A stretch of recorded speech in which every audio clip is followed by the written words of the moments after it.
Muy buenos días. Ya que estamos hablando de estadística, de acuerdo a lo que dijo hace un rato el vicerrector, le pregunto a la agenda del señor rector, ¿cuántos tabacos estamos de una entrevista en Opinión Caribe? Porque es que el tiempo y la distancia se mide en tabaco en nuestra región. Así que en esa conferencia que se va a dictar, pues a mí me gustaría escucharla, porque conectar con nuestras raíces y con nuestra historia. Me parece fascinante que usted la planteó. Son 60 años, formalmente estoy pidiendo la entrevista. Yo no fumo, pero puedo dar un estimado en los parámetros del tiempo occidental. Y estamos diciendo, depende de dónde se fuma el tabaco. Yo trabajé en La Mojana y el tabaco en La Mojana no mide lo mismo que el tabaco en la sierra.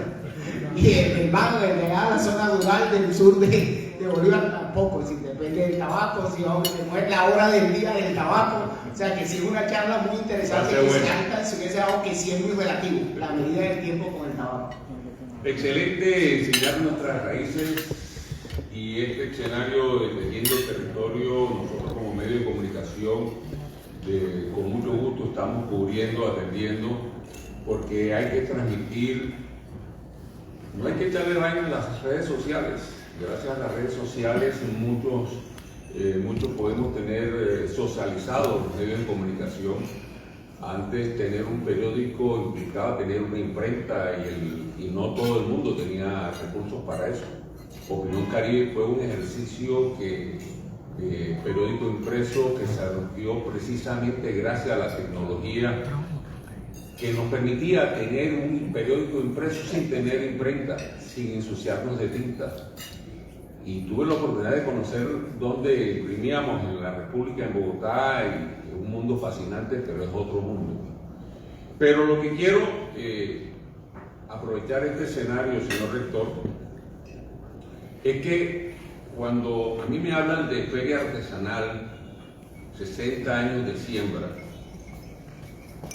me asalta una preocupación. No sé si aquí los presentes han asistido a todas las ferias artesanales que hay alrededor de Colombia. Y me preocupa una cosa, mientras uno va a los pueblos de Antioquia, a los pueblos de Cundinamarca, a los pueblos de Boyacá, a tantas partes que hemos tenido la fortuna de recorrer el territorio nacional, vemos la artesanía autóctona de cada sitio, que se mezcla con la nacional. Soy andariego en ese tema, y con dolor digo que yo no conozco la artesanía del Magdalena. Con dolor digo que vamos aquí a la feria que montaron en el Parque de Bolívar o las permanentes que están en el Rodadero, y siempre encuentro como si el proveedor, el mayorista, fuera uno solo para todos. Sí sería que la academia que ustedes están encarnando hagan ese ejercicio de rescate, porque sí tiene que haber una artesanía nuestra, de Santa Marta, de la Sierra Nevada, del sur, como la querramos llamar, pero sí tiene que existir, y es precisamente la academia la que está obligada a rescatar esas raíces. Hay un problema tan serio, no solamente con las artesanías, sino también con la gastronomía. Nosotros por todas partes nos metemos una bandeja paisa, pero salga a preguntar cuál es la gastronomía de aquí. Yo estuve intentando hacer ese ejercicio con indígenas de la Sierra Nevada que me dijeran cuáles eran sus platos en la era prehispánica, y ellos tienen su atavío, no me supieron decir cuáles eran los platos antes que llegaran los españoles. Y esa fue mi frustración, y yo creo que ese es un ejercicio académico que quiero invitar a la universidad a que lo haga. Pero, señor rector, acabo de regresar del corregimiento de Apure, y para mí es una llamada de atención a mis compañeros de oficio periodístico, que de Santa Marta a Apure me gasté 4 horas andando rápido, y 4 horas me gasto en un avión de American Airlines de Barranquilla a Nueva York. Así de difícil está conectar con la civilización, con el desarrollo, con el conocimiento, el departamento del Magdalena con la capital. Por eso, mi invitación, y cada vez que entrevisto a un personaje de relevancia nacional, siempre toco el tema de nuestra niña de ojos lindos, que es la Universidad de Magdalena, sobre las transferencias que hay que hacerle, que sean equitativas con respecto al resto de Colombia.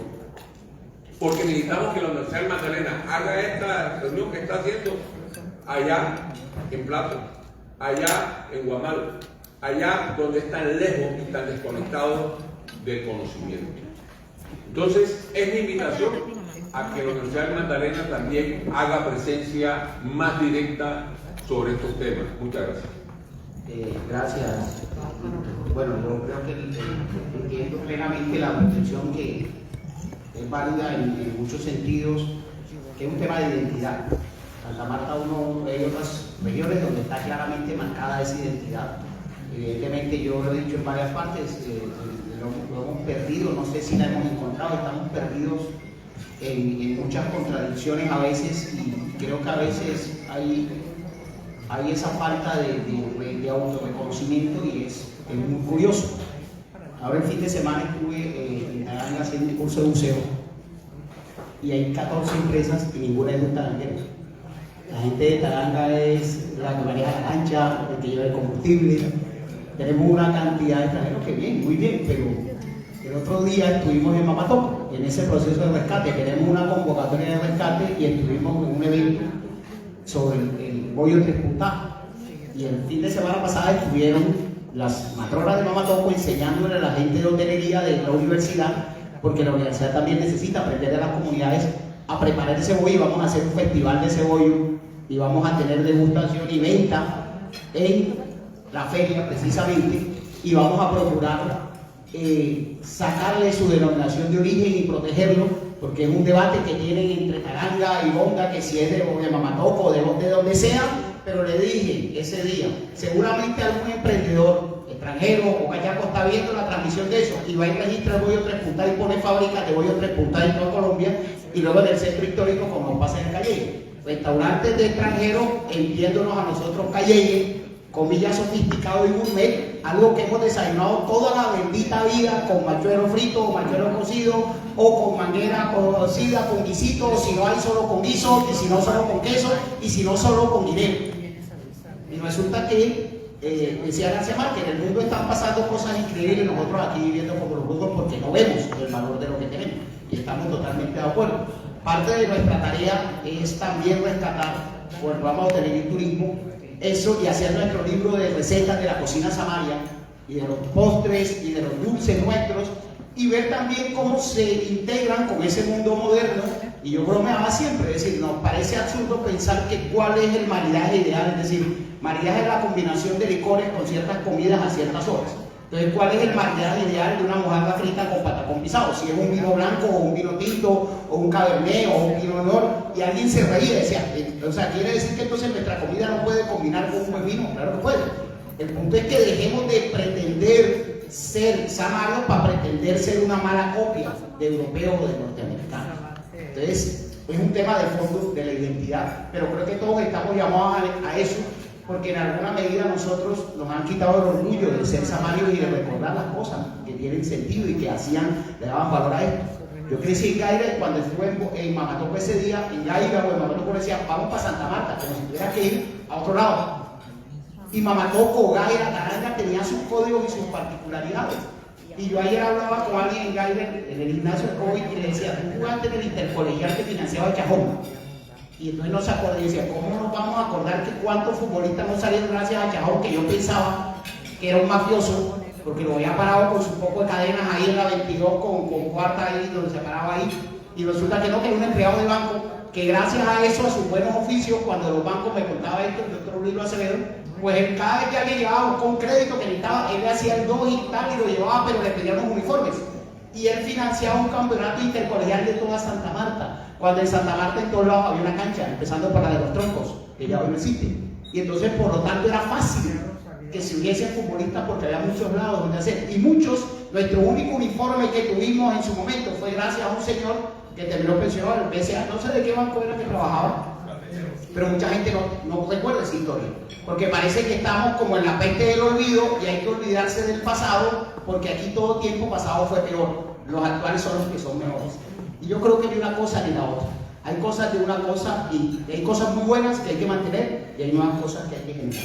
Pero para ir en esa misma línea, responderte, pues estamos en un proyecto, por ejemplo, con la Cámara de Comercio y estamos haciendo nuestros mercados en cada uno de los municipios. Hay una agenda, ojalá hay que acercarse, lo he dicho, hemos fallado, porque es poner a los productores directamente a vender sus productos en mercados campesinos en los municipios. El de Sierra fue un éxito, se hizo un buen plato y ahí va a haber uno en cada uno de los municipios. Yo decía, necesitamos movilizar a toda nuestra gente que es de esos municipios para que se movilicen a comprarle a los productores, porque eso genera reactivación económica, para que lo hagan con orgullo. Pero asimismo, y se lo decía al director nacional de planeación en la reunión que tuve este lunes, hay una cantidad de barreras de esa producción. Necesitamos que esos municipios tengan plantas de procesamiento para que sean esos productores los proveedores de las grandes superficies que existen ya hoy en todo el Magdalena. Quienes proveen eso son gente del Atlántico, es decir, nuestros campesinos no le venden a los supermercados estos grandes superficies que hay, teniendo el potencial de hacerlo. Entonces, creo que sí necesitamos entre todos generar una estrategia de apropiación de ese territorio. Estos talleres, por ejemplo, el viernes 7 aquí dice demostración de oficio, tejería huaca, tejeduría de chinchorro artesanal de pesca, saberes ancestrales, arte de cuerda entorchada y trabajo artesanal en madera. Entre los tableros, cualquiera. Y recuerda Santa Marta, cuando usted iba a la zona del puerto de Gaira, a la zona de Playa Salguero, encontraba pescadores tejiendo ellos mismos sus atalayas y sus chinchorros.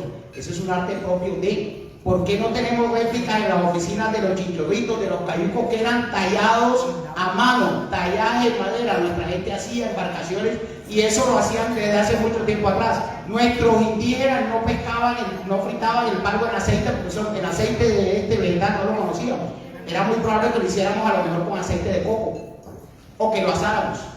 Evidentemente hemos ido perdiendo. Yo cada vez que veo un pescado tostándose en un aceite requemado de eso, me da algo pensando qué se están comiendo ahí. Ya no queda nada del potencial de esa especie.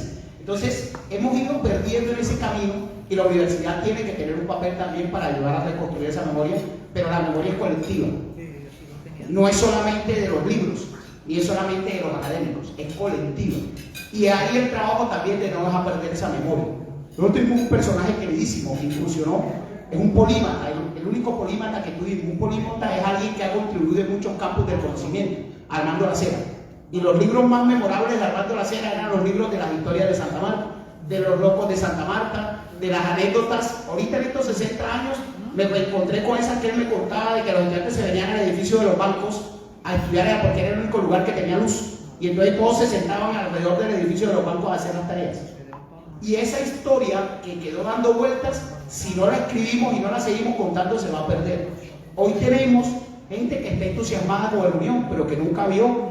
Yo no vi el del 68, por supuesto, pero vi el del 89. Que era, cuando íbamos a ganar, matan a un árbitro en Colombia por el bendito tema de las apuestas, que hoy está otra vez disparado, pero es legal, y nos la venden por todas partes, y suspenden el campeonato. Un equipo que era capaz de ganarle a cualquiera. Y ese equipo de Pinto y del Arizón de Ituguro y de Olaya, y sabíamos que un buen jugador venía y luego se lo llevaba al Caribe de la América, pero otra vez lo ganaban y volvían. Y tuvimos jugadores mundialistas, y Truco, que era el arquero de Bolivia. Esa unión no existe en la memoria de nuestros jóvenes. Y ese estadio al que uno iba, a Sol por supuesto, y al que le gritaban cuando alguien llegaba con la novia, no seas duro, págale sombra. Ese era el mayor nivel de agresividad que se podía ver en un estadio. Y era un lugar seguro para ir niños, adultos a comer morcilla, dulce o salada, a comer bollo, a comer lo que sea. Y ahí todos éramos iguales, no importa la cuna donde estuvieses. Y podías llegar, y en mi caso, yo iba y me encontraba un profesor de la universidad que admiraba mucho, gritándome: Pablito Vera, maricón, date, soltalo de ahí. El profesor Armando Lacera gritando desaforado. Y decía: pero profe, ¿usted cómo puede ser tan vulgar siendo tan inteligente y tan sano? Y me decía: el estadio, como dijo algún filósofo, es el único lugar del mundo en que el hombre es completamente feliz. Y un madrazo no le hace daño a nadie. Y entonces le gritaban al técnico: retá, vete a tu mamá. Y eso era el mayor nivel de agresión, y por eso no peleaba a nadie. Y a nadie se le ocurrió insultar a Balín porque sonaba la sirena, porque es que precisamente el estadio se va a gritar, a hacer bulla.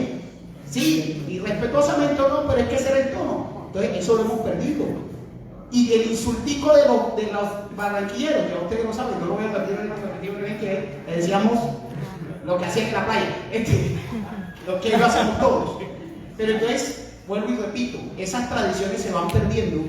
Y decía Úrsula, cuando le preguntaban ya a los nietos en 100 años de soledad, abuela, ¿era verdad que había genios dentro de las lámparas y que alguna vez los gitanos venían y traían alfombras voladoras y que había un elixir para la eterna juventud? Y ella le dice, sí, hijo, en el mundo existían todas esas maravillas. Lo que pasa es que el mundo se va gastando y ya no vienen esas cosas. Entonces nuestro mundo se fue gastando y ya no vinieron esas cosas. Es un papel de todos recuperarlo. La universidad una, pero todo lo demás. Pero sí las hay. Y si le damos ese espacio a esos artesanos para que cuenten su arte, con el apoyo de Artesanías de Colombia, porque ahí nos ha faltado también a nosotros. Otras regiones tienen más política pública de apoyo.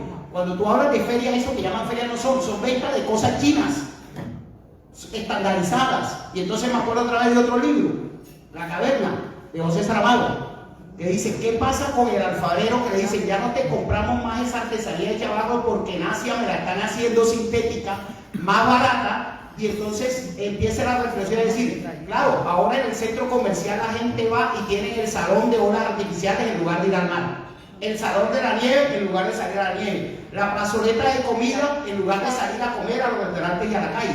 Y entonces quiere decir que los artesanos son prescindibles. Pues pareciera que sí, porque la gente va y compra una camiseta que dice alguien que quiere Santa Marta, no, alguien que no conoce ni Santa Marta imprimió una camiseta china, eso que dice ahí, eso no es artesanía. Gran parte de esos mercadillos que ponemos permanentemente no son artesanías. Seguramente tú lo saben varios de ustedes van a México, en Playa del Carmen, y tienen calles peatonales completamente llenas de artesanía mexicana que conviven, vendedores organizados en la calle, artesanos, con las casas de las grandes marcas. Puedes tener la tienda de roles, pero también tienes O'Hare Brain, pero también tienes el tejido mexicano, las guayaberas, las manillas y todo lo demás. Ambas cosas conviven porque el valor está en lo que solo puedes encontrar en el territorio. Lo estandarizado lo compras en línea. Pero también, y esa es parte de otra tarea que tenemos, queremos generar entonces un portal virtual, un marketplace de la artesanía, para que esos artesanos puedan vender desde su lugar, sin ninguna intermediación directamente, y exportar directamente mochilas personalizadas y manillas personalizadas como lo haría un gran diseñador. Yo sueño con que en este espacio ahora tuviésemos una boutique artesanal, pero manejado por artesanos y artesanas. Una boutique donde vendamos en dólares, para que ese valor del dólar quede en la familia de los artesanos y de las artesanas. Una boutique artesanal de alto nivel y una boutique para que el extranjero venga a dejar recursos y dinero, porque el turismo que necesitamos es uno que deje y agregue valor, no uno que siempre llegue y deje contaminación y que desplace a la gente. Pero eso requiere, y ahí les recuerdo otra vez, pues que la universidad hace lo que le toca. Yo soy rector, no alcalde ni gobernador, ni mucho menos ministro de Cultura ni de Artesanía, pero desde mi papel puedo hacer lo que me toca y de hecho no nos quedamos quietos. Pero si acogemos ese llamado, Víctor, y desde los medios de comunicación es importante que todos lo hagamos, porque hemos ido perdiendo esa identidad, esa historia. Ojalá muchos de ustedes se animen también a escribir. Nosotros hemos hablado muchas veces de generar una línea del fondo editorial para este tema divulgativo. No necesitamos ahora los ensayos científicos, sino contar buenas historias, escribir bien para que quede esa memoria. Yo estudié en el colegio con un librito azul que se llamaba Magdalena, mi departamento. Yo no era de este departamento, yo era del Tolima. No sé quién escribió ese librito, pero en todos los colegios, y ahí estaba cada municipio de lo que era hasta ese momento el himno de la historia. Ahora cuando he ido a los municipios me sorprendo con los rectores de los colegios que regañan a los jóvenes que no se saben el himno del municipio. Y si no lo sabemos ni siquiera los himnos, ni las fechas de fundación, ni sabemos nada de dónde estamos, pues seguramente nos van a encontrar otra historia, o nos van a reescribir la historia, cosa que es bastante delicada, más grave, sí señor.